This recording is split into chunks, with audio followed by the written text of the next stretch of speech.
Ang daga at ang leon. Isang daga ang nakatuwa ang maglaro sa ibabaw ng isang natutulog na leon. Kanyang inaakyat ang likuran ng leon at pagdating sa itaas ay nagpikpadaus-dos siya paibaba. Sa katuwaan ay di niya napansin na nagising ang leon. Dinakma ng leon ang daga at hinawakan sa buntot na worry bagang balak siyang isubo at kainin. Natakot at nagmakaawa ang daga. Pagpaumanhin mo kaibigan. Hindi ko sinasadyang gambalain ka sa pagtulog mo. Wala akong masamang hangarin. Nakatuwaan ko lang na maglaro sa iyong likuran. Huwag mo akong kainin, ang sabi ng daga. Nabakas ng leon sa mukha ng pagmamakaawa daga ang tunay na, sige, pakakawalan kita pero sa susunod ay huwag mong gambalain ang pagtulog ko, sabi ng leon. Salamat kaibigan. Balang araw ay makagaganti rin ako sa kabutihan mo, sagot ng daga.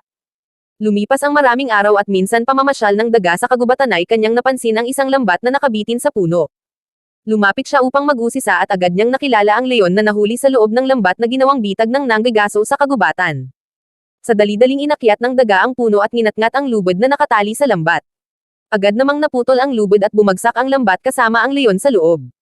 Mabilis na bumaba ang daga at tinulungan ang leon na nakawala sa lambat. Utang ko sa iyo ang aking buhay, laking pasasalamat na sabi ng leon sa kaibigang daga.